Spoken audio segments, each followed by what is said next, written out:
শেখ হাসিনা মতন একজন খুনি ফ্যাসিস্ট সরকার আমাদের সামনে বারবার ফিরে আসবে, যার হাতে বিচারালয়ের ক্ষমতা, যার হাতে সংসদীয় ক্ষমতা, যার হাতে নির্বাহীর ক্ষমতা। এই জন্য আমরা পাওয়ার ব্যালেন্সের চেক করার জন্য পিআর পদ্ধতিতে উচ্চ কক্ষের নির্বাচন চেয়েছি। কিন্তু যারা ফ্যাসিস্ট ক্ষমতার কাঠামোতে থাকতে চায় তারা এই বিষয়ে জনগণকে ধোঁকা দেওয়ার চেষ্টা করছে। রাজপথে ঐক্যবদ্ধ থাকবেন। বাংলাদেশের মানুষ নতুন সংবিধান সংস্কার এবং শেখ হাসিনার বিচারের টিকিট নিয়েই ঘরে ফিরবে ইনশাআল্লাহ। আমি বাবর ভাইকে সম্মান করি, তারা নির্যাতিত নেতা, কিন্তু আপনার ওই কাজ আমি সমর্থন করি না।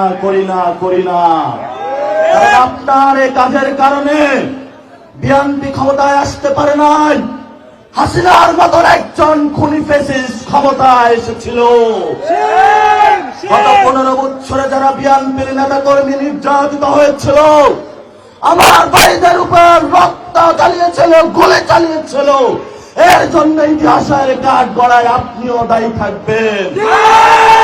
আমরা শান্তি চাই দাবিতে, কারণ বাংলাদেশে আমরা মনে করি যদি আমরা একটি নতুন সংবিধান গঠন না করতে পারি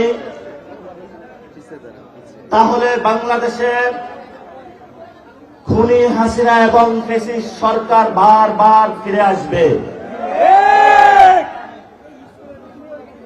আমরা মুক্তিযুদ্ধ যে হয়েছিল আমাদের, সেখানে যে 3টি শব্দ ছিল সাম্য, মানবিক মর্যাদা এবং ন্যায় বিচার, এই 3টি শব্দকে আমাদের 72 সালে আওয়ামী লীগ একদলীয়ভাবে 3টি শব্দকে বাদ দিয়ে তাদের পরিবার ভিত্তিক, তাদের দলীয় ভিত্তিক একটি সংবিধান বানিয়েছিল।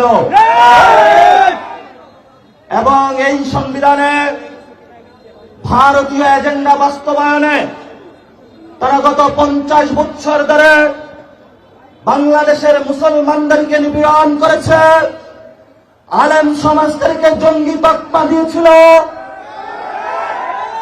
আমাদের নারীদের উপর অত্যাচার চালিয়েছে তারা, আমাদের পাহাড়ি ভাইদের উপর অত্যাচার চালিয়েছিল, বাঙালি জাতীয়তাবাদের মধ্য দিয়ে বাংলাদেশে তারা বিভেদের রাজনীতিতে ছেড়ে দিয়েছিল। আমরা জাতীয় নাগরিক পার্টি এনসিপির পক্ষ থেকে আপনাদেরকে উদাত্ত আহ্বান জানাচ্ছি, আমরা যদি শক্তিশালী একটি বাংলাদেশ গঠন করতে চাই তাহলে আমাদেরকে একটি নতুন সংবিধান বানাতে হবে, যেই সংবিধানে সাম্যের কথা থাকবে, যেই সংবিধানে মানবিক মর্যাদার কথা থাকবে, যেই সংবিধানে ন্যায় বিচারের কথা থাকবে, যেই সংবিধানে আপনার সন্তানের ভবিষ্যৎ নির্ধারণ থাকবে, যেই সংবিধানে আমাদের অধিকারের কথা থাকবে, যেই সংবিধানে আলেম সমাজের অধিকার থাকবে।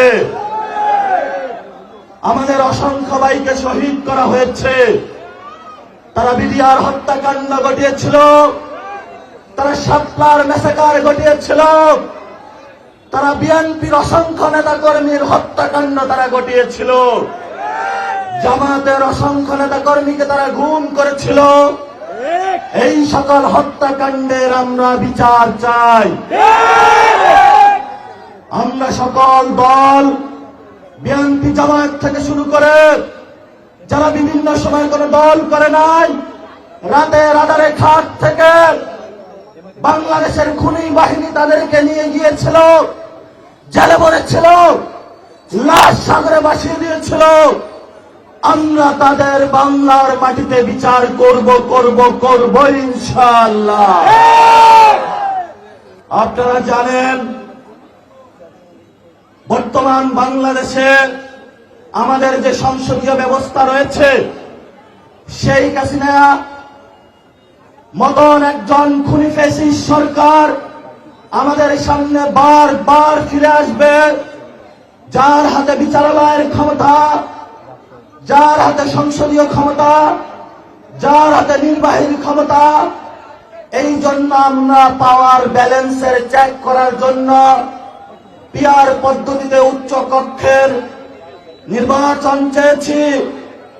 কিন্তু যারা ফ্যাসিস্ট ক্ষমতার কাঠামোতে থাকতে চায় তারা এই বিষয়ে জনগণকে ধোঁকা দেওয়ার চেষ্টা করছে। রাজপথে ঐক্যবদ্ধ থাকবেন। বাংলাদেশের মানুষ নতুন সংবিধান সংস্কার এবং শেখ হাসিনার বিচারের টিকিট নিয়েই ঘরে ফিরবে ইনশাআল্লাহ। প্রিয় নেত্রকোনাবাসী, প্রিয় বাংলাদেশবাসী, বাংলাদেশে অসংখ্য হত্যাকাণ্ড ঘটেছে, অসংখ্য ঘটনা ঘটেছে। এর মধ্যে বড় একটি ঘটনা হলো 10টা অস্ত্রের চালান। যদি অস্ত্র হ্যান্ডেলই করতে না পারেন তাহলে নিয়ে আসেন কেন আপনি? আমাদের দক্ষিণ এশিয়াতে এই অস্ত্র কাহিনীর কারণে বাংলাদেশ সার্বভৌমত্বের হুমকির মধ্যে পড়েছে। অসংখ্য মানুষের জীবন বিপন্ন হয়েছে। পার্শ্ববর্তী আঞ্চলিক সংঘাত বিরাজ করেছে। আমরা দেখতে পেয়েছি বিচারের নামে প্রহসন হয়েছে। আমরা ভবিষ্যৎ বাংলাদেশে যারা সরকারি প্রশাসনে রয়েছেন, রাজনৈতিক চেয়ারে আসবেন, তাদেরকে বলতে চাই ভবিষ্যৎ বাংলাদেশে সার্বভৌমত্বের উপর আঘাত আসে এমন কোন অযাচিত সিদ্ধান্ত আপনারা আর নিবেন না।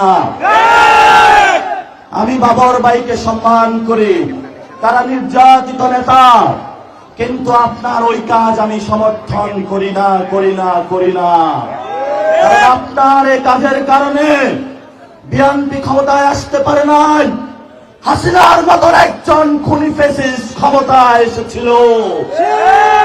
গত 15 বছরে যারা বিএনপির নেতা কর্মী নির্যাতিত হয়েছিল, আমার ভাইদের উপর রক্ত চালিয়েছিল, গুলি চালিয়েছিল, এর জন্য ইতিহাসের কাঠ গড়ায় আপনিও দায়ী থাকবেন। আমরা শান্তি চাই, আমরা অশান্তি চাই না। বাংলাদেশে যদি কোনো ব্যবস্থা না হয় সেই ব্যবস্থা সঠিক নিয়মে নিতে হবে। মণিপুরি, আসাম, পশ্চিমবঙ্গ থেকে শুরু করে যেখানে যারা রয়েছেন আমাদের বাঙালি ভাইয়েরা, মুসলমান ভাইয়েরা, তারা আজকে নির্যাতিত হচ্ছে এবং সেই নির্যাতনের জাটাকলে ভারত সরকার দিন দিন বাংলাদেশে তাদেরকে পাঠিয়ে দিচ্ছে। এই সংঘাতের পিছনে আপনি দায়ী। এই জন্য আমরা বাংলাদেশের রাজনৈতিক ব্যক্তি, সচেতন সমাজ সকলকে আহ্বান জানাবো, ভবিষ্যৎ বাংলাদেশে ভারত থেকে, আসাম থেকে, পশ্চিমবঙ্গ থেকে সীমান্ত হত্যা হচ্ছে, মুসলমানদের উপর নিপীড়ন হচ্ছে। বাংলাদেশি বলে, বাঙালি বলে যাদেরকে প্রতিনিয়ত বাংলাদেশে ঠেলে দেওয়া হচ্ছে, ইউরোপ সরকারকে বলে আপনি দ্রুত প্রতিবাদ করুন, ইন্টারন্যাশনাল এরিয়ায় উঠুন। আপনি যদি এই প্রতিবাদ লিপি না পাঠাতে পারেন, আপনার লেজিটিমেসি বাংলাদেশের মুসলমান, বাংলাদেশি বাঙালিদেরকে ব্যর্থতার দায় হিসাবে নিরাপত্তার জন্য আপনাকে ইতিহাসের কাঠ গড়ায় দাঁড়াতে হবে। নেত্রকোনাবাসী, কথা অনেক বলেছি। আমরা শান্তি চাই, আমরা যুদ্ধ চাই না। আমরা মানুষের অধিকার চাই, আমরা মানুষের শান্তি চাই, আমরা মানুষের সাম্য চাই, আমরা মানুষের মানবিক মর্যাদা চাই, আমরা মানুষের ন্যায় বিচার চাই, আমরা নারীদের অধিকার চাই, আমরা আলেমদের অধিকার চাই, আমরা একটি সুন্দর বাংলাদেশ উপহার দিতে চাই।